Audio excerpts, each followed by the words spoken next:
Okay, Acts chapter 14, I'm going to start reading at verse 8. In Lystra, there sat a man who was lame. He had been that way from birth and had never walked. He listened to Paul as he was speaking. Paul looked directly at him, saw that he had faith to be healed, and called out, "Stand up on your feet." At that, the man jumped up and began to walk. When the crowd saw what Paul had done, they shouted in the Lycaonian language, "The gods have come down to us in human form." Barnabas they called Zeus, and Paul they called Hermes, because he was a chief speaker. The priest of Zeus, whose temple was just outside the city, brought bulls and wreaths to the city gates, because he and the crowd wanted to offer sacrifices to them. But when the apostles, Barnabas and Paul, heard of this, they tore their clothes and rushed out into the crowd, shouting, "Friends, why are you doing this? We too are only human, like you. We're bringing you good news, telling you to turn from these worthless things to the living God, who made the heavens and the earth and the sea and everything in them. In the past, he let all nations go their own way. Yet, he has not left himself without testimony. He's shown kindness by giving you rain from heaven and crops in their seasons. He provides you with plenty of food and fills your hearts with joy." Even with these words, they had difficulty keeping the crowd from sacrificing to them. Then some Jews came from Antioch and Iconium and won the crowd over. They stoned Paul and dragged him outside the city, thinking he was dead. But after the disciples had gathered around him, he got up and went back into the city. The next day, he and Barnabas left for Derbe. A lot here, a lot we could talk about. I want to just kind of narrow down and say two simple things. The topic is the power of the message. We see here that Paul preaches in a way that's totally different than the way he preached in the synagogue.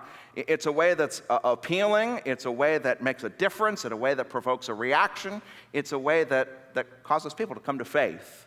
And I'd like to just say, if you're talking to somebody, a neighbor, coworker, friend, they know nothing about the Bible, nothing about Christianity, they just have no exposure to that before, two things that will make our telling of the good news of the gospel really, really profound and effective. And those two things are these. Number one, word and deed ministry. Not only just talking the gospel, but living it out in a very practical way, meeting real physical needs. That's the first thing, word and deed ministry. And the second thing is appealing to the universal longings that reside in every human heart. So those two things, let's get at the first one, word and deed ministry. I won't belabor this point because I think it's obvious and it's easy. In verse 8, we read there's a man who was lame from birth. He'd never walked before. I think you'd agree with me, he had a real physical need. Paul is there talking. He's preaching the good news of the gospel. And we read in verse 9 that this man was listening as Paul was speaking, and Paul looks right at him. He discerns that this person has faith. And so he turns to him and he says, "Stand up on your feet." And it says at that, the man jumped up and began to walk. He was healed. Here was a man, he had real physical needs. He was lame, he couldn't walk. And it wasn't just that Paul was speaking the good news, there were corresponding deeds where real physical needs were addressed. And again, I won't belabor the point, I just think this is important. What is it that will catch the attention of non-Christians who have never encountered Christianity before? What will catch their attention is when real people like you and I will pour out our hearts in love and address the real physical needs that people have. Now, I don't want you to get hung up about the fact that this is a miracle. You say to yourself, well, man, Scott, what are you saying? That I need to perform a miracle, that I've got to, poof, wow, go into someone's home, and I don't think I can do that. No, I'm not saying that. It's true that here in this story, the way this physical need was addressed was through a miracle. That's true. And we see that happens. Peter performed a miracle similar to this. Jesus performed miracles similar to this. But as the early church went forward, it wasn't just miracles that were part of this word and deed ministry. Like, if you've been here the whole year, you remember in Acts chapter 6, one of the concerns was that everyone held everything in common. And people were actually selling homes and selling their possessions and giving to the church so that every need was met. And maybe you remember the first controversy in the church that arose was this. There were widows who were being overlooked when it came to the distribution of bread. And, of course, the church addressed that so that every widow was taken care of. What does that mean? It meant that early Christians had a heart of love to just do a simple thing, make sure that no one went hungry. They cared for people, and this stood out, by the way. I mean, you can just, as you read the history of early Christianity, the way that Christians cared for the sick, not just their own sick, but other sick people, the way that they loved each other, the way that they showed concern for each other it just became famous, and people were drawn to that. And listen, again, Jesus performed miracles, but maybe you remember at the end of his ministry, he told a parable. It's a famous parable, the parable of the sheep and goats. Do you remember this parable? He says, when the Son of Man returns and all his angels with him, he's going to gather all the people before him, and he's going to separate people one from another like a shepherd separates sheep and goats. He'll put the sheep on his right hand and the goats on his left. The sheep are the people of God. The goats are the ones he's going to say, depart from me, I never knew you. And who are the sheep? In fact, this parable says at the end, people are going to say, well, Jesus, what do we do? Jesus says, here's what you did. When I was hungry, you gave me something to eat. When I was thirsty, you gave me something to drink. When I was a stranger, you invited me in. When I was naked, you clothed me. When I was sick, you looked after me. When I was in prison, you came to visit me. Then he's going to turn to the goats. He's going to say, depart from me. And they're like, but why? And he'll say, because when I was hungry, you didn't feed me. Because when I was thirsty, you didn't give me anything to drink. When I was a stranger, you didn't invite me in. When I was naked, you didn't give me any clothes. When I was sick, you didn't look after me. When I was in prison, you didn't come to visit me. Now depart from me. And that list, which is repeated several times in that parable, it's remarkable for what's not there. Jesus, when it comes down to who are his people and who are not his people, he's not looking for a bunch of miracle workers who do the most amazing things. He doesn't say, well, when I was hungry, you started a food bank or did a miracle to divide fish and loaves. He says, you just gave me something to eat. When I was thirsty, it doesn't say, well, you dug wells or made a trek to the ocean so that you... No. You just gave me something to drink. When I was a stranger, it's simple, right? You just invite them in. When I was naked, you just gave me some clothes. When I was sick, it doesn't say, you healed me, you performed signs and wonders. It just says, you took care of me. Do you see that? It's not, yes, there's miracles in the Bible, but that's not what Jesus is looking for his people to do. Just simple ways in which, unlike the world, which is just frankly too busy and doesn't care, you see, the good news of the gospel is that God from heaven loved us and became our servant, pouring himself out. And the world is just too self-interested, too self-absorbed, doesn't care. Here's my point. What will catch the attention of non-Christians? When we who believe the gospel will have both a word and deed ministry, which means that we'll tell the good news of Jesus, but we'll also live it out in the most, simple and yet very profound ways. All right, that's point number one. Point number two. What is it that Paul did here that was just so effective? He appealed to what I'll just call the universal longings of the human heart. Now, when you first read this, a lot of strange things going on here. It says in verse 11 that when the crowd saw this miracle, the first thing that jumped into their minds was this. They started shouting, the gods have come down in human form, and they actually named Barnabas Zeus and Paul Hermes. Zeus and Hermes. Zeus was the chief Roman god. Hermes was the messenger god. And they said, they've come down in human form. And it actually says, and we know this, there was a temple of Zeus that was just outside the city, and apparently the priest who heard what was going on in the city, because Zeus and Hermes were here, started preparing a sacrifice and came to the city and was going to sacrifice this bull, and they had wreaths. And it says when Paul and Barnabas heard of this, they just tore their clothes. This isn't what we're getting at. This isn't what we're trying to say. Stop this. We're just human beings, just like you.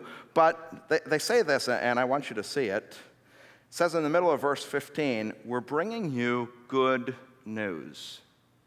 We're bringing you the gospel. And what is the gospel or the good news? Telling you to turn from these worthless things to the living God who made the heavens and the earth and the sea and everything in them. And it says in verse 16, in the past, he let all nations go their own way. Verse 17, and this is the key, these words, yet he has not left himself without testimony. In other words, even though God hasn't, he hasn't revealed himself in a special way like he did to the Old Testament people, he didn't leave you without some testimony. There are longings that are in your heart. You know about him. And look what Paul says. He showed kindness to you. How? By giving you rain from heaven and crops in their seasons. He provides you with plenty of food. He fills your hearts with joy. In other words, even though he hasn't been there in a special way that you know about, you don't know the Bible, you don't know Jesus, you know something about who he is because he's left a testimony. He's been there, and deep down in your heart, if you search it, you'll know. Now, these words, I don't think you'll understand quite as deep as you could unless you know the historical context. And I want to spend some time talking about the historical context. I think when you hear this, these words will become more meaningful. So let me introduce you to a Roman poet. His name was Ovid. About 100 years before Christ was born, he wrote this long, epic poem called Metamorphose. And I don't know if you've ever heard of this before. It's like, it's not a short poem. It's like Homer's Iliad or Odyssey. And it chronicles sort of Roman history and the history of all the gods. It so happens there's a chapter in this long poem. The name of the chapter is Philemon and Bacchus. Philemon and Bacchus are a husband and wife. And Philemon and Bacchus lived in a village actually not far from Lystra. The story that I'm about to tell you took place not far from this place in what's now modern-day Turkey. And here, I have a picture on the screen. This is an artist later has sort of chronicled what you find in Ovid's Metamorphose. And this painting, I think, as I tell the story, what's in this chapter, I'm going to tell you the story. It's like a legend. It's like a myth of the gods. And as I tell you the story, I think the painting will help bring context. So here's what Ovid says. He says, sometime back, the gods, in fact, two gods, Zeus and Hermes, came down and took on a disguise as human beings. And they traveled through this particular village, going house to house to house. And what they were looking for was a place to sleep that night. And as they went through the village from house to house to house, here, I'll tell you the exact line in the poem. The doors were bolted, and not a kind word was said. That's the exact line in the poem. The idea was this. People were too busy. Who were these strangers, and why should I care? And you can't sleep here. Go somewhere else.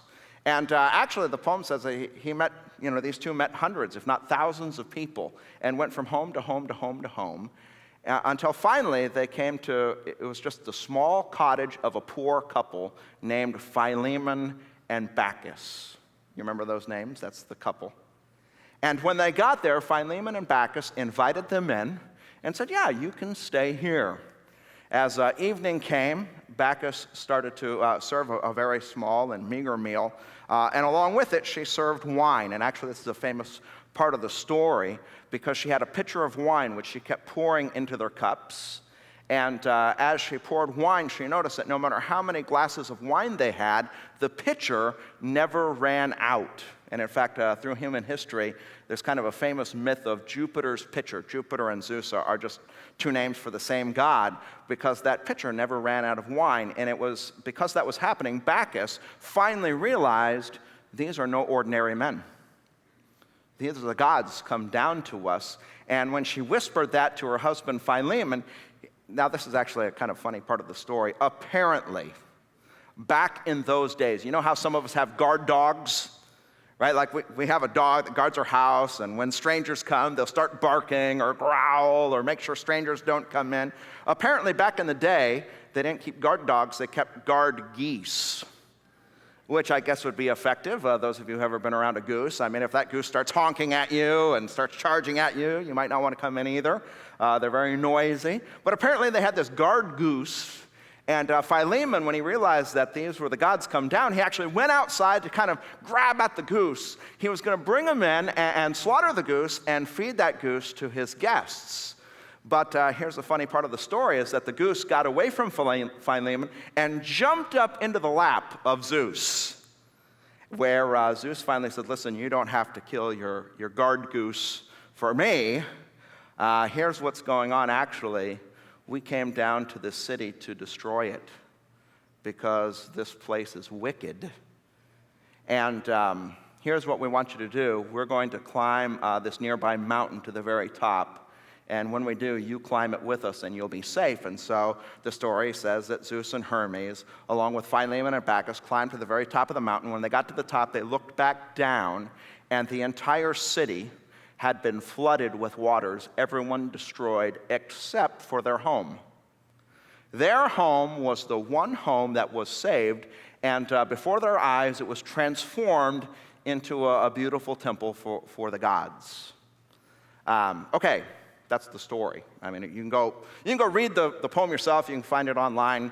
Ovid, Metamorphose, Philemon and Bacchus, that's the story. That was written about 100 years before Christ. So maybe we're now 150 years later. We're in a town nearby called Lystra. There's a temple of Zeus outside. Certainly, anyone who knew anything about Zeus and Hermes would have heard this story before. It was just part of the myths or the legends that surrounded the people there, which now tells you something. All right, these two guys, they don't know who they are, two guys, Paul and Barnabas. They come into town, and next thing you know, as Paul's speaking, this man who's been lame since birth, and everyone knows that, he's healed and he gets up and stands upon his feet. What do they immediately think? It's Zeus and Hermes. They've come. And what better they do? Should they bolt their doors and not say a kind word? I mean, what should they do? And the priest of Zeus comes, and he's ready to offer a sacrifice. And you know what? This is a very interesting line. They shouted in the Lycaonian language, this is verse 11, "The gods have come down to us in human form," which obviously on the face of it is just all wrong. And Paul and Barnabas, I mean, they tear their clothes. They go out to meet them. They say, listen, no, that's not what we're saying. We're humans. We're just like you. It's all wrong. You've got it all wrong. But yet, even though on the face of it it's all wrong, there's something there that they know. There's something there that's like a touch point. So when Paul preaches his message, it's like, okay, I mean, we're cultural anthropologists just for a moment. What do the people of Lystra know? What do they already believe? Before the Bible got there, before Paul started preaching, what do they already believe? Well, let's name some things. They already believe that there's more to life than just what meets the eyes. Right? There's this physical world, but they also believe what? There's a divine world. What else do they believe? They believe that the divine, the gods, God, might enter our reality, might interact with us. What else do they believe? Well, they know something about the human heart, don't they? They know what's inside here. What do they know? They know that if God were to show up in human flesh, that we wouldn't have the time of day for God. We'd what? We'd bolt the doors. We'd say, God, get out of here. We're busy. We're doing our thing. We don't need you around. Right? They know something about the human heart. What else do they know, or what else do they think? They think that God's response to human wickedness, for the most part, is just anger, wrath, and capriciousness, right? If God were to come down, what will he certainly do to us? He'll judge us. He'll send a flood. He'll wipe us out. Now listen, they hadn't read the Bible before. They'd never heard a sermon before. This is what the Apostle Paul says: God has not left himself without testimony. There's some things that I think they're just touch points, that there is a God, that he might come down in human form, that if he did, our hearts wouldn't have time for him. Those are things that they know, and Paul uses that as a touch point. By the way, the sermon that follows then is it's really phenomenal. So, it says this, verse 17, he's not left himself without testimony. Now catch these words. He has shown kindness by giving you rain from heaven and crops in their seasons. This is interesting. In their story, when God sends rain, why does he send it? To flood us and wipe us out. But Paul says, no, that's not who God is. There's a God. And fundamentally, he's shown kindness by sending rain. It says he provides you with plenty of food. Now, in their story, who needs to supply who with food? Well, it's we human beings who'd better supply the gods with foods. But what does Paul say? No, you don't get it. He's been the host. He's been hospitable. He's been supplying you with plenty of food. And what? And filling your hearts with, okay, if the gods are going to show up, what's he going to do, right? From their standpoint, he's going to wipe us out. He's going to be angry. But instead, the God that Paul's preaching about does what? He fills our hearts with joy. This is the testimony. This is the witness that's there. And maybe I'll just put it this way. From their frame, from their way of looking at things, they needed to make sure that they were hospitable to God, right? Like, that's the one thing, you better be hospitable to God. But what does Paul say? He says it's not what you've been doing, but it's what God's done. Like, you're thinking, I need to be hospitable, and I'm here to tell you the good news. God has been hospitable. He's been showing you kindness. He's been giving you food. He's been sending his rain to bless you. He's left a testimony. And anyway, what is it that Paul's doing? It's just, I'll boil it down to just simple words. He's taking what the human heart already knows, and he's using it as a point of reference to kind of then move forward. All right. I could guess what you're thinking right now. You're thinking, well, that's great, Scott. I mean, wonderful. I now know that. That's a fascinating historical background, but what does that have to do with me? I mean, how do I today appeal to the universal longings of every human heart with my neighbor or coworker? Certainly, I'm not going to tell them the story of a guard goose jumping into the lap of Zeus. And I mean, okay, tell me something that's going to help me. Here's what I want to tell you. Every culture has its stories.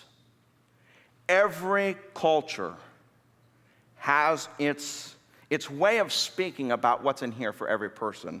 And I want to help you today with our culture. And I came across this last week. It's fascinating to me. Some of you will know the name J.R.R. Tolkien. He wrote The Hobbit. He wrote Lord of the Rings. And he wrote an essay about fairy stories and about our fairy tales. And this is what he says. He says, fairy tales move us in a way that realistic fiction does not and cannot. Then he says, because fairy tales speak to us of several deep human longings that we're almost afraid to admit and that we can never discard, which I think is just brilliant. He says our stories, our fairy tales, tell us about several human longings which probably we're afraid to admit, but they're there. You can't get rid of them. And all right, either this is going to work and be fantastic, or you're going to walk out of here scratching your head saying, what in the world? But I want to have Disney Day at Sunlight Community Church. We have cultural stories, and I want to talk about them and ask, what do they say about what's in here for all of us? What do our stories say? So I think I've thought about this. I think there's at least 5 things. Maybe later you'll think of more and you can add to my list. But here they are. Number 1, we tell stories where it's possible. It's kind of the longing of our heart that people never grow old and are never overcome by the harsh responsibilities of life. So, you know this story? Right? There is this place that you can escape to where you're not going to grow old and where the fun and adventure of life won't die. You know, it's possible in this life to just be overcome with the mundane tasks of every day and the responsibilities we have, and life becomes a drag and a bore, but there's this place, I know it, where I can get away and escape that, and I'll never grow old, and I'll escape all those responsibilities in life. I think that's one of the themes in our fairy tales. Number 2, and actually Tolkien writes about this in his essay. He says, we have a longing. Every human being has a longing deep down to have communion with other living things like angels. So picture number 2. This is so common in fairy tales that animals can speak. And there are actually these strange creatures like dwarfs that take care of us, and we can commune and have friendship with them. All of our stories have that idea in them. Point number 3. Our fairy tales, this is a longing that's in every human heart to find a love that heals us perfectly. I mean, in fairy tales, we believe that out there somewhere, there is this perfect love that if we were to receive it, we would be healed forever. In fact, we're longing for the kiss of a prince who will wake us up into eternal bliss and happiness. I mean, these are the stories that are in our culture, right? All right, point number 4. We can be transformed. So, for the most part in our real life, here we are, we just have ourselves. And ourselves are screwed up. We've got our bumps and our challenges and our warts, and please don't look at me too closely, and I'll probably never change. But when we tell fairy tales, there are beasts, absolute beasts whose hearts have grown bitter and cold, who can be transformed into princes. That's what's in our fairy tales. Or peasant girls, right? Who life has gone all wrong. They've gotten into all the wrong circumstances. They're weighed down by just terrible, terrible things in life. But something could happen where we'd be transformed from who we are into something else. And then finally, and this is fascinating to me, all of our fairy tales tell the story that good can triumph over evil finally and totally. Now in our everyday lives, often we don't think anything like that could happen, right? If someone slaps me, the only way I can solve that is by slapping them back. If someone stabs me, the only way I can solve it is by stabbing them back. In our everyday lives, we believe evil will never be conquered. Maybe just controlled or managed. But in our fairy tales, we think that good can triumph over evil, finally and totally.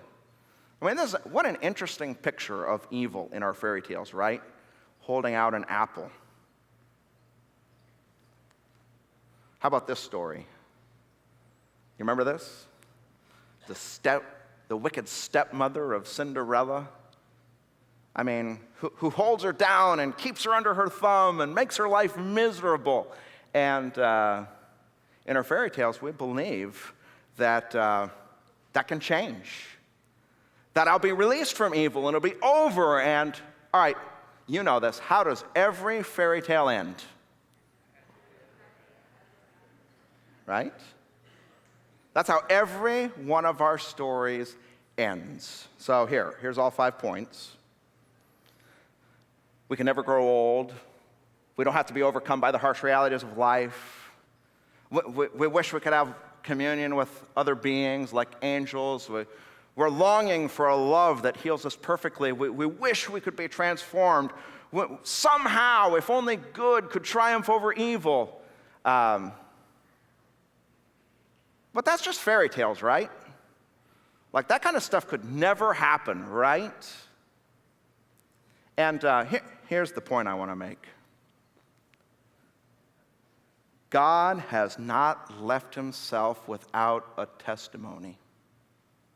Every culture somehow knows something about God.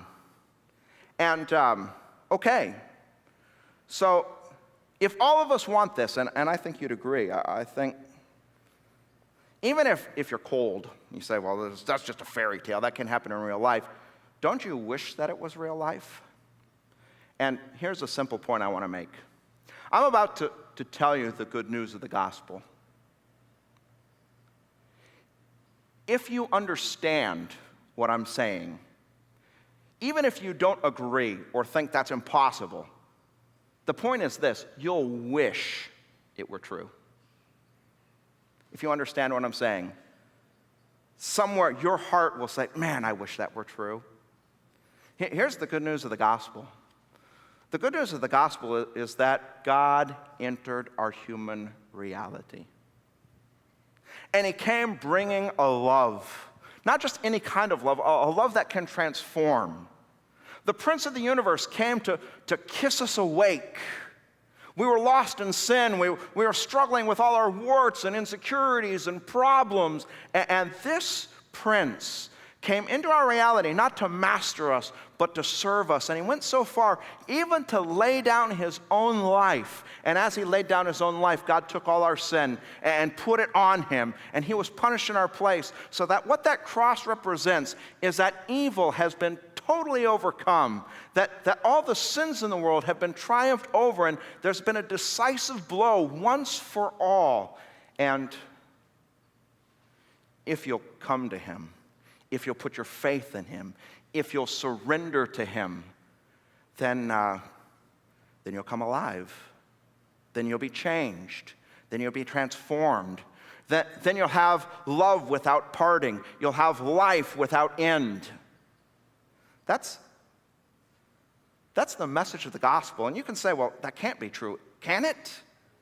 And even if I tell you that it's just a historical fact that Jesus came into this world, it's just a historical fact that he died on a cross, it's just a historical fact that he didn't die for his own sins but ours, it's just a historical fact that he was raised to new life, it did happen.